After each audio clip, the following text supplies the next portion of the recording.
Salve, salve, ouvintes e ouvintes do podcast do lado esquerdo do muro, do Conexão Israel. Estamos de volta, mais uma semana. Marcos Gorenstein e João Miragaia. Fala aí, João. Fala, pessoal. Fala, Marquinhos. Tudo bem aí? Tudo na boa. E vamos lá, então, com as notícias da semana. A gente estava até comentando agora, infelizmente não tem muita coisa nova para falar, senão da formação do governo, que a gente comentou na semana passada sobre julgamentos no Supremo Tribunal de Justiça e sobre a saída do corona. Estamos saindo da quarentena, é realmente uma notícia positiva, mas muita confusão. E a gente vai falar disso nos dois blocos principais desse nosso podcast. Vamos lá. Primeiro bloco, onde a gente vai estar falando do julgamento do Supremo Tribunal de Justiça. Bom, essa semana rolou o julgamento, os julgamentos, né, no Supremo Tribunal de Justiça. Começou no domingo, continuou na segunda-feira, terça e quarta-feira houve, não sei se chama recesso, né, mas enfim, os juízes foram conversar sobre o que fazer. O julgamento foi transmitido ao vivo pelas três redes de televisão, né, pelo canal 11, 12 e 13. Todo mundo podia ver cenas direto do Supremo Tribunal de Justiça. Foi a primeira vez que isso aconteceu na história de Israel. Eu achei interessante, eu gosto muito dessas coisas, então acabei assistindo entre os gritos das crianças, mas o que ficou decidido no final é que todas as apelações, né, as petições que foram feitas ao Supremo para tentar de alguma forma barrar a coalizão, a formação da coalizão pelo Netanyahu e pelo Gantz, e a própria candidatura do Netanyahu a primeiro-ministro, não foram aceitas pelo Supremo e a vida anda. Houve duas questões aí bem interessantes, dois pontos interessantes, a gente já falou de uma lei que é chamada Lei Norueguesa, né, que é uma lei que permite com que um deputado, depois de eleito, né, caso ele seja nomeado ministro, ele abre mão do cargo de deputado, né, ele é ministro, mas ele deixa de ser deputado, e um outro deputado do partido dele, né, o que vem a seguir na lista, entraria no lugar dele para ser deputado. Ou seja, o partido ganharia força, manteria o número de deputados e ainda teria mais um ministro. E a proposta do Kahol Lavan, né, era que essa lei ela fosse utilizada, né, no caso, deputados do Kahol Lavan deixariam de ser deputados, seriam ministros, e entrariam outros deputados do Kahol Lavan. Só que o Kahol Lavan se dividiu depois das eleições, né? O bloco do Yair Lapid e do Bogi Ya'alon não entrou no governo, o Benny Gantz e o Gabi Ashkenazi entraram no governo, e o que o Benny Gantz queria era que, para além do deputado deixar de ser, né, assim que ele assumir como ministro, ele deixa de ser deputado, o próximo na lista não poderia ser um dos membros do partido que não entrou do governo, né, do racha do partido. E aí seria o que a imprensa chamou de dupla lei norueguesa, tipo um salto carpado duplo, né, para ali manter a política, a coalizão dele, né. E isso o Bagatz não aceitou, foi uma questão que eles inclusive retiraram e ficou meio... eles pensaram em refazer a lei, mas não foi feito. E a questão da aprovação da rotação, né? Não só a rotação entre o Gantz e o Netanyahu, mas também o status, né, que o cara que está na reserva recebe durante o seu período de reserva. Ele é tipo um segundo primeiro-ministro, né? Ele ainda tem um status político muito forte, e isso não tinha legislação, não tinha um precedente, nunca tinha acontecido na história de Israel, e uma legislação permitindo que isso acontecesse foi votada na Knesset essa semana, na quarta-feira, e aí o Bagatz, que é o Supremo Tribunal de Justiça, não interferiu em nada a respeito do acordo, né, de coalizão. E, ao que tudo indica, na próxima quarta-feira, se eu não me engano, a gente tem o governo vai assumir no Knesset, e depois de quase 1 ano e meio, a gente volta a ter governo em Israel. E aí, João, que confusão, hein, cara? Pois é. Na verdade, quando você disse que não tem muita notícia nova, a gente tem notícias novas dos mesmos temas, né? O que a gente não tem são temas novos, mas a semana bombou. A gente, inclusive, adiou nossa gravação em um dia e meio, porque a gente queria estar mais informado sobre o julgamento, né, da Suprema Corte, para poder dar as informações precisas, né? Bom, eu cantei a pedra sem querer moral nenhuma por isso. Para mim era muito óbvio, embora algumas pessoas, aliás, um número bastante razoável de pessoas ainda acreditasse que a Suprema Corte ia, de alguma maneira, suspender o mandato do Netanyahu, uma vez que eles podiam, talvez, entender que ele, na condição de pessoa que vai receber o mandato para formar o governo, deixaria de ser primeiro-ministro. Deixando de ser primeiro-ministro, ele estaria sujeito a uma avaliação da Suprema Corte de que pessoas que estão acusadas formalmente pela Justiça não podem não podem receber esse cargo para formar o governo. Essa era uma situação muito, muito improvável, que acabou se confirmando na prática, né? E o Netanyahu ele vai poder formar o governo, vai poder ser primeiro-ministro, de acordo com o que a legislação, que é razoavelmente clara nesse aspecto, prevê, até que ele seja condenado em última instância. Enfim, esse é o que diz a lei. Eu, particularmente, eu não acho essa lei errada, mas eu acho que ela devia ser um pouco mais complexa, digamos assim, né? Ela tem que ser mais clara em alguns aspectos, porque o primeiro-ministro ele tem que se ocupar de tocar o Estado adiante e tem que se ocupar de se defender de um julgamento é um pouco complicado, né? Então a gente até agora esperava-se que o primeiro-ministro numa situação dessa renunciasse para poder cuidar do seu julgamento e também porque isso pode representar conflito de interesses, né? O fato dele estar sendo acusado de corrupção, no caso, e exercendo o cargo de primeiro-ministro, onde ele pode supostamente continuar cometendo atos de corrupção, né? Além disso, bom, enfim, toda essa má-fé que poderia acontecer, espera-se que o primeiro-ministro renuncie para poder se defender e não misturar as coisas. O Netanyahu não fez isso e a lei respalda essa decisão e a Suprema Corte acabou de reafirmar isso. Caso encerrado, né? A menos que se legisle algo nesse aspecto nos próximos anos, Netanyahu vai ser primeiro-ministro até que seja condenado em última instância, se isso vier a acontecer. O que me surpreendeu foi o fato da Suprema Corte de Justiça não ter interferido até agora, tá? Porque eles ainda não acabou essa parte, né? Até agora eles não interferiram no esquema no acordo da coalizão. Tá? Eles deram a ideia de que eles não vão intervir no acordo de coalizão porque ele efetivamente não é um acordo legal, né? Ele não representa nada legalmente. Ele é um acordo entre duas partes que estão combinando, é um acordo político, na verdade, que estão combinando uma coisa e não tem status legal, não é lei, né? Então a Suprema Corte de Justiça se julgou na situação de que eles não podem vetar pontos do acordo de coalizão enquanto eles não forem leis, né? Então o governo vai seguir, né, do jeito que eles combinaram a princípio, né? Quando esses assuntos quando esses tópicos acordados começarem a virar lei, começarem a ter aprovação na Knesset, ter necessidade de aprovação na Knesset, aí a Suprema Corte pode chegar a intervir, e eu acho que deve chegar a intervir, né?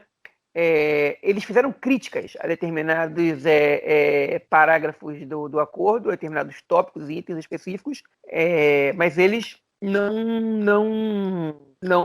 interviram porque julgaram que isso não tem nenhuma validade. Por exemplo, quando no acordo de coalizão o Netanyahu e o Gantz definem que os primeiros 6 meses vão ser um governo de emergência, eles estão inventando uma regulamentação, porque a legislação israelense não prevê governo de emergência, esse status, né? Então isso é simbólico, é uma denominação simbólica que eles estão dando, que eles podem transformar isso em prática, mas isso não é lei, a menos que eles legislem, a partir de agora, o que significa ser governo de emergência. E dentro do que eles combinaram que vai ser um governo de emergência, a Knesset não pode legislar nada.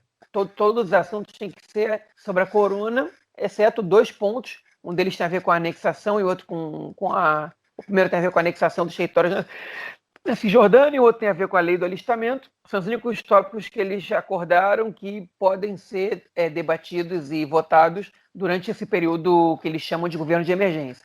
Só que eles não podem proibir nenhum deputado de legislar, porque os parlamentares, a função deles simplesmente é legislar. Então, se acontecer de um deputado de um partido da oposição escrever um projeto de lei, Se o presidente da Knesset aceitar esse projeto de lei, ele vai tocar ele adiante e esse projeto vai ser debatido e vai ser votado na Knesset.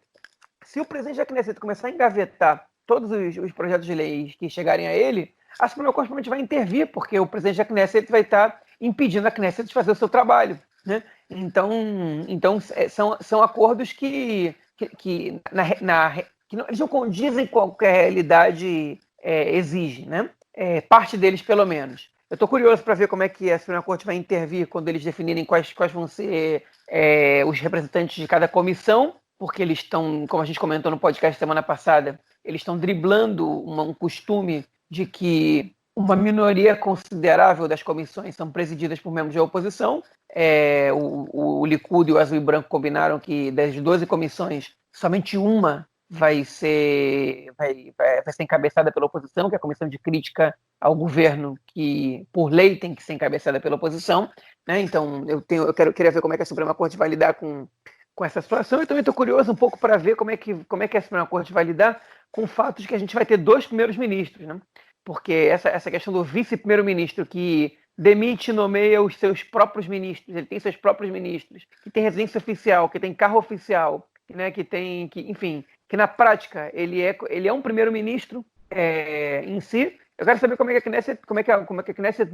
que a Suprema Corte de Justiça vai lidar com essa situação inédita em Israel, que contraria uma lei básica, né, que é a lei da Knesset, que define a base de alguns cargos da Knesset, entre elas a do primeiro-ministro, né? Lei básica, para quem não sabe, são as leis que foram compiladas pelo ex-presidente da Suprema Corte, Aaron Barak, nos anos 90, e representam o que seria hoje a Constituição israelense. Elas não são exatamente a Constituição, você não precisa convocar nenhuma Assembleia Constituinte para mudar, elas podem ser alteradas com maioria simples, mas o status delas especial é que elas você não pode promulgar nenhuma lei que contrarie qualquer uma dessas leis básicas, ou seja, elas são mais importantes que as outras. Enfim, então nesse caso, olha, o que define o cargo do primeiro-ministro está explícito numa lei básica e esse governo ele estabeleceu que isso não vai ser assim, que eles vão mudar a estrutura. E eu quero ver como é que a Suprema Corte vai entender, vai interpretar isso, quando isso entrar em prática, porque o governo ainda não foi aprovado. O que foi aprovado essa semana, depois que a Suprema Corte permitiu, né, ao Netanyahu chefiar o governo e não interviu no acordo de coalizão, é que 72 parlamentares aprovaram, né, assinaram que o Netanyahu agora vai ter o mandato para formar o próximo governo. Então agora ele tem 2 semanas para formar o governo, que a gente sabe que já está praticamente montado. Bom, deixa eu só fazer um jabá. Você falou aí das leis básicas, né? Eu não fiz o jabá no início do podcast. O podcast que eu lancei há uma semana atrás, nos Anais da Mediná, que conta a história de Israel ano a ano, toda semana, né? Ontem eu lancei o 3º episódio e a gente está falando dessas leis básicas aí que o João falou ainda há pouco. Para quem quiser ouvir, tá aí a dica, procura nos Anais da Mediná. Ontem uma que se refere à quinta-feira. Isso, exatamente, é verdade. Bem lembrado, bem lembrado. Eu só queria fazer um comentário, cara. Você falou que está curioso para ver como é que o Bagatz, né, o Supremo, vai tratar toda essa questão aí da coalizão, né, do governo. Eu estou curioso para ver como é que esse governo vai funcionar, cara. Porque eu estou achando que vai ser meio complicado. Eu não sei, não. É muita desconfiança. Ontem mesmo eu estava vendo na televisão também e os comentaristas falando que não há nenhuma confiança entre os dois lados, entre o Gantz e o Netanyahu, né, o Likud e o Kahol Lavan. É um abraço de urso ali, é uma coisa que, enfim... Eu realmente, e aí falando de sinceramente, assim, eu não sei se seria melhor para o país ir para umas quartas eleições, né, se bem que a gente sabe mais ou menos que o resultado poderia ser o mesmo, ou seria melhor para o país esse governo, entendeu? Realmente não sei dizer, porque é um governo que está sendo formado, mas da forma, tudo que está cercando esse governo é muito estranho, é muito estranho. E além da aposta que não para de subir, né, nas bolsas, e que o Netanyahu não vai deixar o Gantz assumir daqui 1 ano e meio. Essa é uma aposta aí que vale a pena também a gente acompanhar. Olha, eu queria fazer um comentário também sobre o funcionamento do governo. Na verdade é que eu não concordo com isso, não. Eu acho que se tivessem outras eleições, a tendência hoje é que o resultado fosse diferente. O que é melhor para o país depende do que as pessoas pensam que pode se formar com um resultado diferente que se anuncia nas pesquisas, né, de intenção de voto que foram feitas, que dariam ampla vantagem para o Netanyahu e a possibilidade de ele formar um governo sem a presença do azul e branco, né? Só que eu acho que agora o que a gente está vendo na montagem desse governo é que o Netanyahu ele se sente mais cômodo fazendo um governo com um partido de centro, como o azul e o branco, ainda que ele tenha que abrir mão do seu status de primeiro-ministro único e único líder do país e de quem vai poder ter direito a demitir e contratar ministros, do que ele se sente fazendo um governo com os partidos da extrema-direita, né, da direita ultra-ortodoxa, como Naftali Bennett e Ayelet Shaked. Claramente, ele se sente mais confortável nessa situação, porque é difícil para o Netanyahu, perante ao público dele, ter que ficar silenciando as vozes radicais na direita, porque o seu próprio partido está cada vez mais radical, e a sua base eleitoral também. Então, ele prefere acusar o seu próprio governo de que a orientação de direita do governo esteja sendo boicotada, do que acusar o seu próprio governo de ser de direita demais. Porque se ele faz isso, ele acaba confundindo seus eleitores, né? Ele acabou criando uma situação tão complicada, uma imagem tão complicada para a esquerda, né, como de inimiga. Ele acabou sustentando tanto a narrativa dos radicais de que a esquerda é formada por traidores e tudo mais, que é difícil para ele justificar rompimentos no governo dizendo que essas pessoas são radicais demais. Então ele prefere ter no governo dele gente que seja mais de centro, para que os problemas que venham a acontecer ele possa justificar dizendo: não, foi o Gantz que não quis entrar em Gaza, foi o Gantz que não quis declarar a anexação da Cisjordânia. Para ele é mais fácil essa situação, porque ele se firma no seu bloco político de uma maneira mais forte. Agora, o que a gente está vendo, essa semana saiu de novo uma atualização dos ministérios, né? E, enfim, mudou pouco, né? A Daphne Aliel, que a gente falou dela na semana passada, eu volto a falar dela agora, ela publicou um esboço do que seriam os ministros do lado do Gush Yamin, né? Do bloco da direita, que são os ministros que o Netanyahu pode demitir ou não, né? E o Netanyahu deu para o Amir Ohana, que é esse cara que ele botou de ministro da Justiça nesse último ano interino, que é quem está jogando muito a favor dele, fechando a justiça na hora do julgamento, nomeando o procurador-geral que agrada essa base, não agrada outra, sem participação do procurador atual.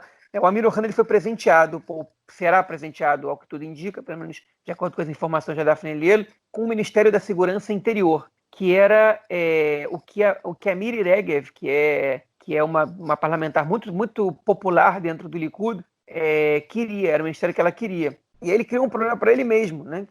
Que ele agora está tendo a Miri Regev e o Gilad Erdan, que são dois deputados muito populares dentro do Likud, disputando o Ministério dos Transportes.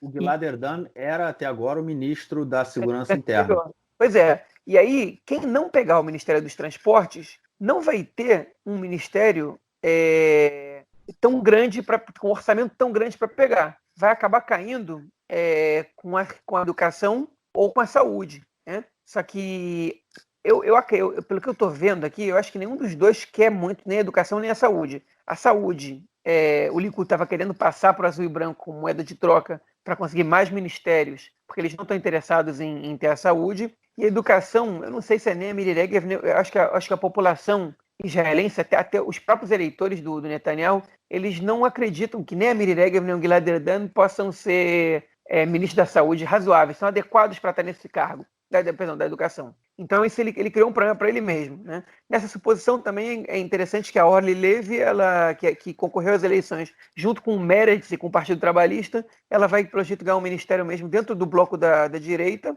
né? Que vai ser o Ministério do Desenvolvimento Regional. Ninguém sabe o que isso significa exatamente, né? Provavelmente é um ministério para ela ter um status diferenciado, né? É o preço que pagaram pela traição, né, dela, e tem ao grupo da esquerda ao qual ela se aliou nas últimas eleições, e alguns outros personagens importantes no Likud estão aí esperando para ver o que vai sobrar para eles, como o como o Gideon Sa'ar, que é o adversário histórico do Netanyahu interno no partido, né, que, se não me engano, é o número 5 do Likud, mereceu um ministério pela sua classificação interna no partido, mas Netanyahu não vai querer dar para ele nada importante.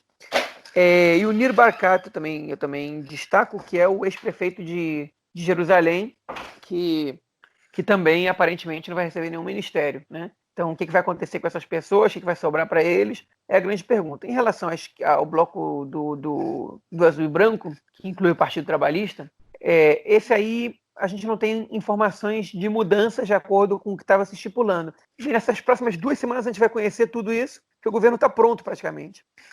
Só falta assinar e decidir detalhes. O que a gente, pelo jeito, está vendo que realmente está se encaminhando é que o Yamina, né, que é o partido da direita ortodoxa, da extrema-direita ortodoxa, né, ele está com toda a pinta de que vai ficar na oposição. É isso. Vamos aguardar aí até no próximo episódio a gente vai ter essa lista completa aí de ministros e de governo, porque, como eu falei lá no início, aparentemente a gente tem a resolução desse caso, enfim, essa semana. Vamos então para o nosso segundo bloco, onde a gente vai falar da crise do corona, que aparentemente está acabando aqui em Israel. Depois de... A gente está já uns quase 2 meses, né, que começou a quarentena aqui em Israel, 7, 8 semanas, as pessoas começaram a ficar em casa. Essa semana, o governo apresentou uma estratégia de saída, apesar da estratégia de saída apesar da saída ter começado há quase 2 semanas atrás, né? Mas, enfim, essa semana a gente recebeu um documento explicando quais são o que o governo espera fazer e abrir nas próximas semanas. Antes, só passar aqui a atualização dos dados. A gente tem até agora, desde o início, né, do corona, foram 16.409 pessoas infectadas, 11.007 já se recuperaram, ou seja, só tem cerca de 5.150 pessoas doentes aqui em Israel atualmente, 245 mortes. E a cada semana o número de pessoas infectadas diminui bastante, né? Essa semana tinham dias que iam na casa de 50, 70, 80 pessoas, ou seja, bem, bem baixo. Foi realmente... Israel conseguiu atingir muito rápido aí uma queda, e isso está permitindo a nossa saída, né, da quarentena. Uma coisa que foi meio instável essa semana foi a questão dos testes, né? Apesar do governo desde o início ter falado que queria pelo menos fazer cerca de 10 mil testes todo dia, ele conseguiu chegar a essa meta algum tempo atrás, umas 2 semanas atrás, só que essa semana deu uma vacilada, teve uns dias, acho que todos os dias foi menos de 10 mil, esse número não é muito correto, não é muito preciso, mas enfim, tem pelo menos são feitos testes, o que é importante, e obviamente que isso faz com que mais pessoas descubram que mais pessoas estejam doentes, né? Principalmente as pessoas que não têm nenhum dos sintomas do corona. Então vamos lá, eu vou passar para vocês aqui rapidinho a estratégia do governo. Antes, o Netanyahu fez uma coletiva de imprensa essa semana e avisou da estratégia. Inclusive houve várias questões aí que eu posso comentar sobre essa coletiva. E tudo que eu vou falar, todos os passos, né, que o governo pensou daqui para frente, eles estão condicionados a 3 pontos, tá? O primeiro caso a gente chegue a um número de pessoas doentes, de mais de 100 pessoas doentes por dia, volta a quarentena, né? Eu não sei, obviamente eles não vão voltar todo mundo de uma vez só, mas eles vão novamente apresentar alguns setores que devem parar de funcionar.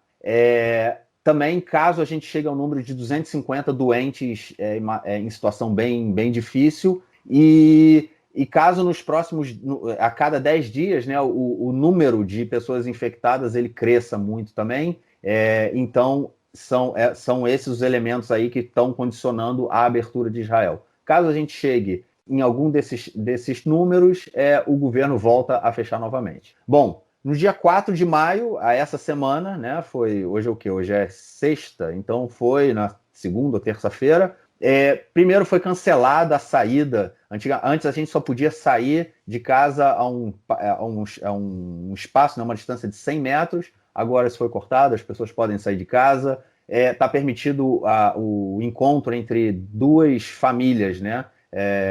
Somente duas famílias, ou seja, eu posso encontrar a família da minha esposa. Enfim, duas famílias podem se encontrar. Então, está permitido também que até 20 pessoas estejam juntas em um espaço aberto. Desde ontem, quinta-feira, os shoppings e as feiras foram abertas. O sistema educacional está voltando, já voltaram crianças de primeira a terceira série e também crianças, primeiro ao terceiro ano, né? E também crianças do ensino médio, crianças, né? E também pré-adolescentes, adolescentes do ensino médio. Semana que vem é previsto que as creches voltem, as creches a partir de crianças a partir de 3 anos de idade. Está permitido também visitar parque, desde que não seja para acampar. E os esportes que são não os esportistas que são filiados a alguma entidade, né, tipo a federação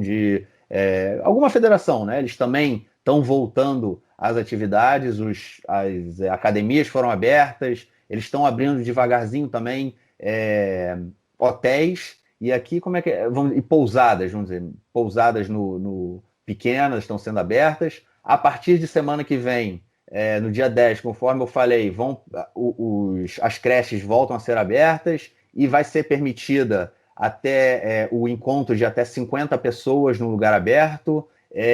E depois eles querem abrir os museus a partir do meio de maio, e também esporte até 20 pessoas, desde que não tenha contato. E por aí vai, né? Eles têm uma previsão aí até o final desse mês, início do mês que vem, o país ter voltado a funcionar completamente nessa nova normalidade, vamos dizer assim. É isso, o plano do governo é até o final do mês sair do corona se a gente não passar de 100 pessoas sendo infectadas a cada dia e o número de doentes doentes em situação crítica não cresça muito rápido, não passe de 250.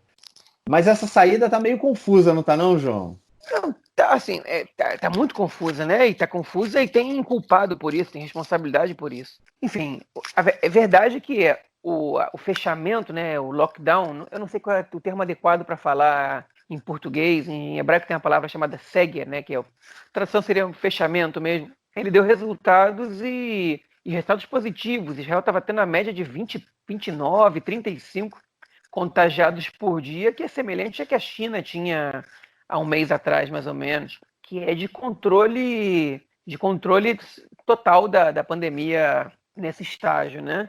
Acho que a gente ontem chegou a ter 79, que foi o maior número que Israel teve depois que o processo de reabertura foi intensificado na sexta-feira passada.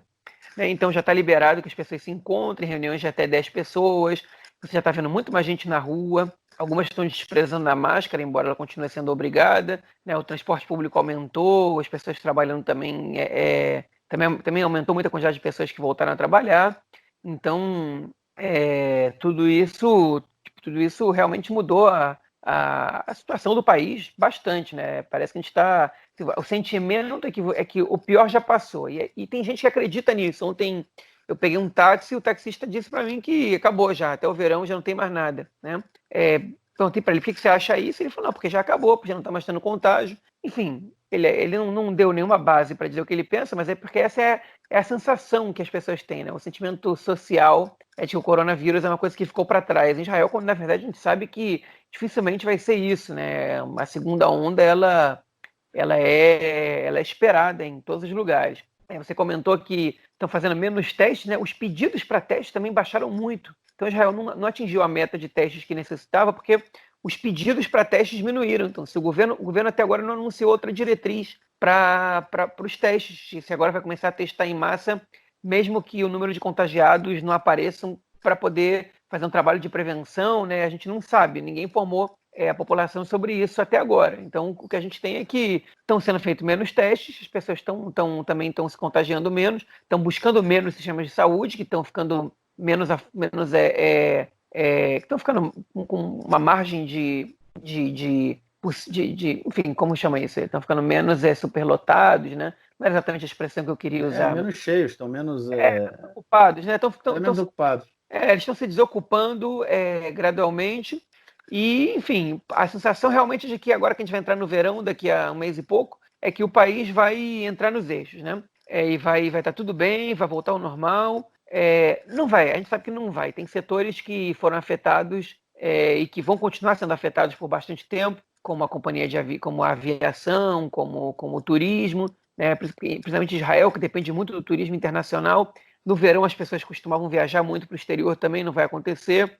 Quero ver como é que vai ser o verão aqui em Israel, como vão ser as férias, se as pessoas puderem sair de casa, né? Se abrirem as praias, vamos ver o que vai acontecer aqui. Agora, esse retorno, como você comentou, está muito confuso. Está confuso porque o governo, ele acertadamente se apressou para fechar o país quando viu o risco surgindo e começou a liberar o país de maneira totalmente descontrolada, né? O governo foi tendo que fechar o país às pressas e foi tomando decisões em cima da hora e parece que se acostumou a tomar decisões às pressas, sem pensar muito, e essa volta à rotina, ela não foi pensada. Eu acho que isso se deve a alguns fatores, entre elas a quantidade de ministros interinos e discapacitados, né, sem capacidade para exercer o cargo que estão. Um desses é o ministro da Educação, o Orafi Peretz. Ele assumiu de maneira interina. É um cara que não se preparou para ser ministro da Educação, né? E ele, até agora, as declarações públicas que ele deu, a grande maioria, elas são ou indiferentes ou deprimentes, né?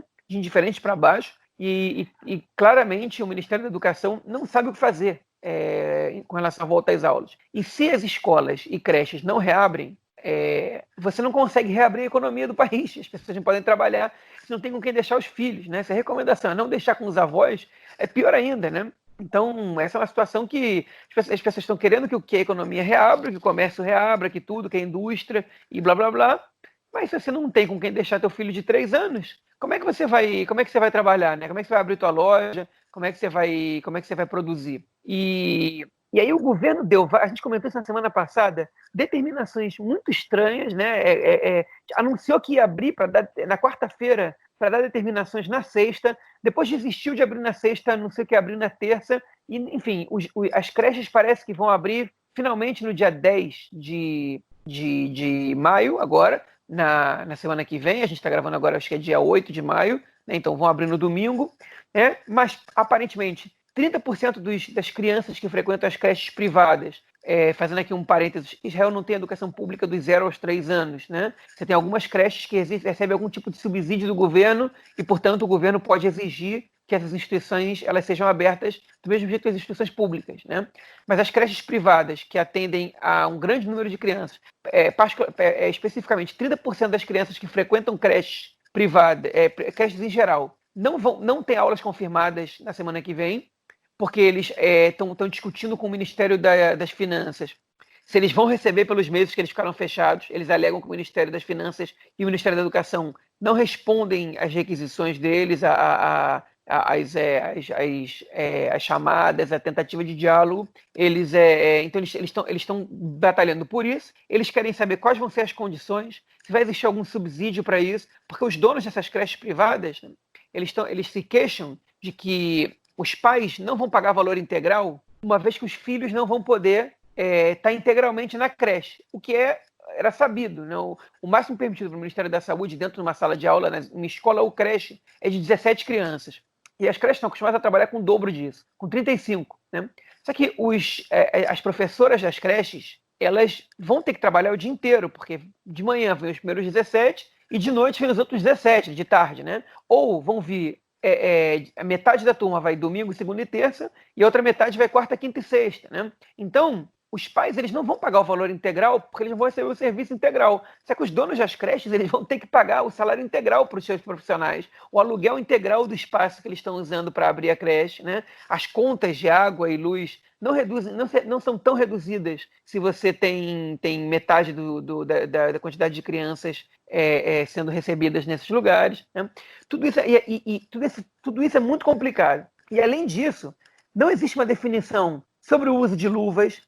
A princípio foi não recomendado, mas agora parece que talvez sim. Sobre máscaras, o governo tinha proibido o uso de máscaras em creches e agora parece que não proibiu mais depois da reclamação das professoras. Enfim, uma situação muito complicada. As determinações para as crianças menores também, de 6 a 8 anos, são ditas pelos próprios profissionais de educação, pelos professores de 6 a 8 anos, como não condizentes com a realidade, né? As crianças não podem se tocar, não podem ter proximidade e tal. A princípio não iam ser obrigadas a ir de máscara, também depois voltaram atrás, porque no espaço fechado a máscara realmente evita o contágio, né? Qualquer pessoa que espirra sem máscara dentro de uma sala de aula, ela pode contagiar os alunos. O governo não tem um plano para propor às escolas de educação em espaços ao ar livre, especialmente numa época do ano em que não chove em Israel, né? Você poderia fazer atividades ao ar livre, né? Eu escutei essa semana no podcast do jornal Haaretz, um especialista em educação dizendo que ninguém obriga, não tem nenhuma determinação de que essas atividades educacionais formais precisam acontecer dentro de uma sala de aula. Elas podem acontecer em outros lugares, mas o governo parece que não propõe, né? Parece que o Ministério da Educação não tem pessoas que estão ali capacitadas ou que estão direcionadas a pensar, né, de que maneira a educação vai voltar a funcionar no contexto de redução da corona, mas ainda em meio à pandemia, né? É muito confuso, dá para ver bastante claro que o Ministério da Educação está atuando de maneira totalmente amadora, não sabe para quem indicar os profissionais que tem, né? Talvez não tenha montado boas equipes, aí eu não posso dizer exatamente porque meu conhecimento sobre isso ele não é muito profundo, eu não quero ser injusto com os profissionais contratados pelo Ministério da Educação para fazer o seu trabalho, mas em relação à liderança e às diretrizes do Ministério da Educação, elas estão claramente, elas não estão nem equivocadas, né? Não tem absolutamente nenhuma direção, né? Estão atirando para todos os lados, porque parece que o que o Ministério das Finanças disse tem que reabrir a economia e eles estão propondo a abertura das aulas e quando começam a vir as críticas, eles começam a pensar em soluções, né? Em vez de pensar num plano de antemão. E dessa maneira não vai ser ruim, né? Não tem uma saída positiva para a situação do jeito que está. Então, tudo que Israel fez de positivo, o governo fez de positivo na hora de fechar o país quando o vírus começou a se alastrar, está indo por água abaixo nessa reabertura do país. Espero que isso não represente que a segunda onda vai vir antes do esperado e vai ser mais grave do que o esperado. Espero muito que isso aconteça. O problema é que se seguir desse jeito, a gente vai acabar tendo notícias ruins em um futuro a médio prazo.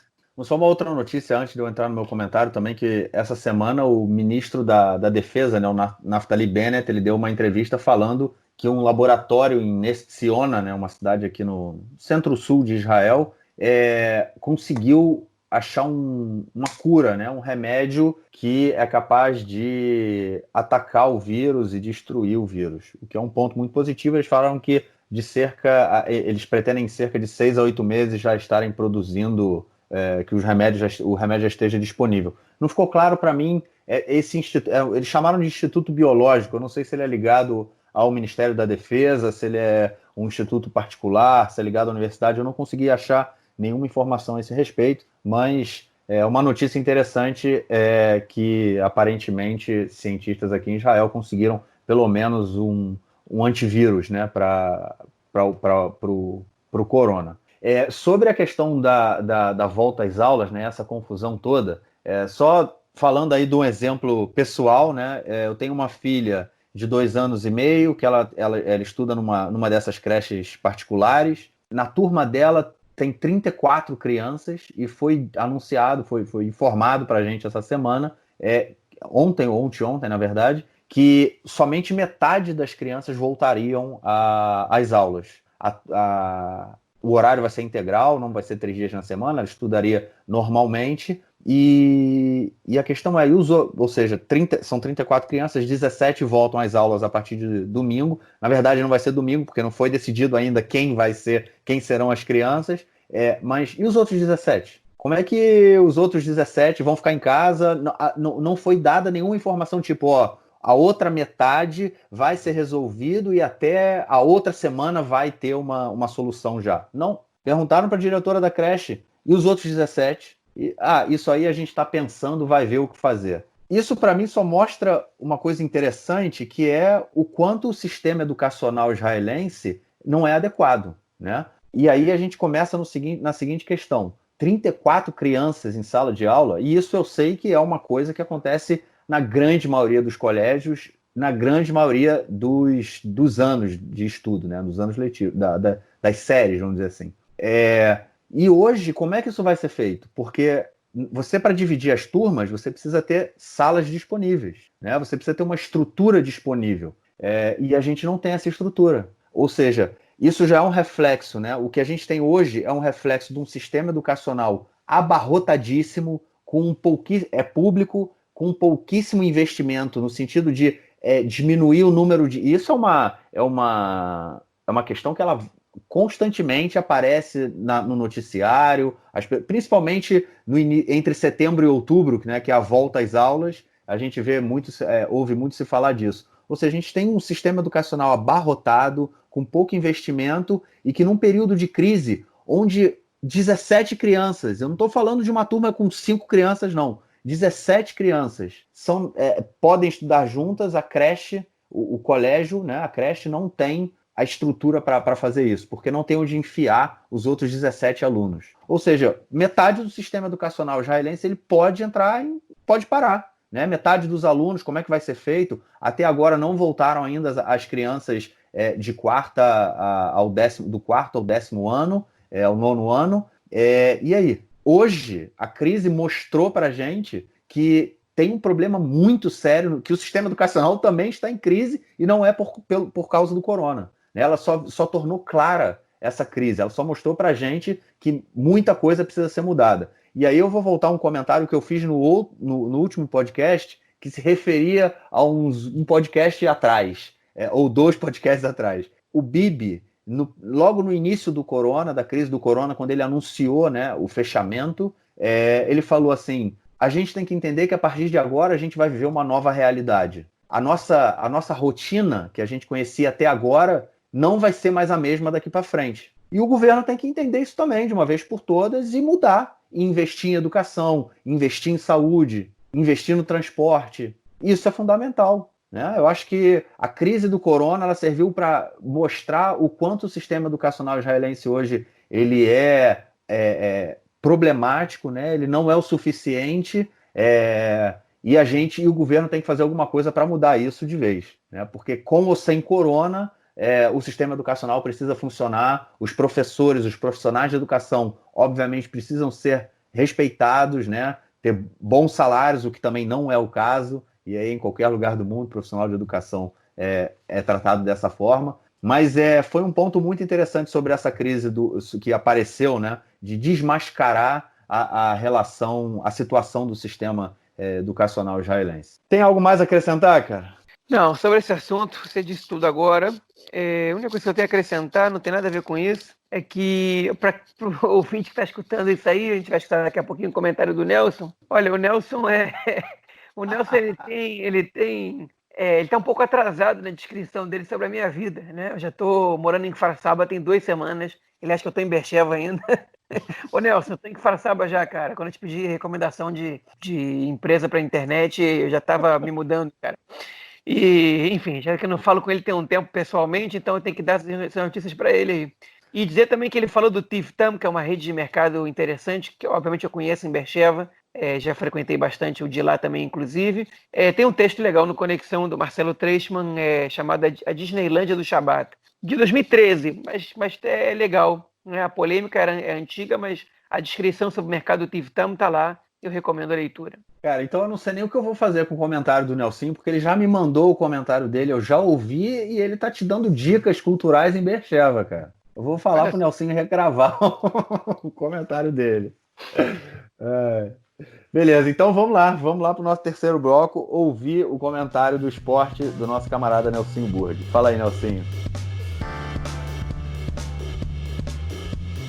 Meu caro Gorens, tem amigos do Conexão Israel do lado esquerdo do muro. Manda um abraço também para o João, que já está instalado na cidade de Beersheva. Quando passar essa história da pandemia, essa história da quarentena, que já está tendo um abrandamento grande aqui em Israel, o João vai aproveitar a noite da parte velha de Beersheva, a cidade velha de Beersheva, revitalizada, com seus bares e restaurantes. Com certeza o João vai aproveitar bastante com a sua família. Reunião que ocorreu no dia 5 de maio apontou para o dia 30 do mês de maio, 30 deste mês, para o retorno da Liga de Futebol Masculino de Israel para a primeira divisão e para a segunda divisão, para a Liga Superior, a Liga Ta'al, e para a Liga Leumit, que seria a segunda liga. Os jogos ocorreriam sem torcida e os times ganhariam autorização para iniciar os treinamentos, respeitando as distâncias e respeitando a questão de saúde. O fato é que os mercados em Israel já estão abrindo o que estava fechado, por exemplo, os shopping centers, supermercados vão continuar respeitando o número de pessoas, as farmácias também vão verificar a febre de quem está entrando, vão pedir a distância entre as pessoas, vão ter um número máximo de pessoas lá dentro do estabelecimento, mas pouco a pouco o país vai voltando ao normal. Se é cedo ou tarde, nós só saberemos depois. Se foi uma questão política ou não, nós só saberemos depois. Esses pontos da história a gente só analisa depois. O fato é que 30 de maio, até a segunda ordem, é o retorno do futebol israelense, dos jogos da primeira e da segunda divisões. Primeira divisão e segunda divisão. Essa é a grande notícia da semana. Um grande abraço e até a próxima. Valeu, Nelsinho. Eu espero que você faça aí a atualização do Google Maps do João, onde o João se encontra, né? Liga o GPS aí e semana que vem você volta aí com dicas de que faz sabe, então, pro João, cara. Bom, cara, é isso. Hoje a gente pode visitar a família no Shabat, né, cara? Um Shabat especial. Tem uns 2 meses que isso não acontece, cara. Primeira vez que a gente pode visitar a família aí, sair de casa, jantar fora com outras pessoas, diz que não passa de 10 pessoas, né? É isso. Eu tenho um problema sério, cara, porque o meu cunhado tem 4 filhos, então são 6 já na casa dele. Então, qualquer reunião já é problemática. Mas as crianças não contam. Ah, não? Ah, isso eu não sabia, não. Criança não conta. Entendi. Até determinada idade, né? Não sei qual. Bom, deixa eu terminar com um jabá, então, que eu só fiz um jabá curto no meio do podcast. Eu lancei um podcast a semana passada chamado Nos Anais da Mediná, que conta a história de Israel. Cada capítulo, cada episódio do podcast é 1 ano. A gente começou em 48. Semana passada foi a promoção de lançamento com 2 episódios. Ontem, quinta-feira, foi ao ar o 3º episódio. Procurem Nos Anais da Mediná. E tá ficando legal, tem muita informação legal e tá vindo outras novidades por aí, depois das sugestões que eu recebi do 1º e 2º episódio. E é isso. Qualquer coisa é só entrar em contato com a gente, tanto por aqui pelo Conexão, ou se quiser entrar em contato comigo lá também pelos Anais da Mediná, mandem, estamos no Facebook, no YouTube e pelas redes sociais vocês encontram a gente. Beleza? João, Shabbat Shalom. Shabbat Shalom aí. Um abraço para todo mundo e a gente se encontra na semana que vem. Beleza, vamos ver com o governo formado e país fora do corona. Vamos que vamos. Vamos lá. Valeu, João. Abraço. Até mais.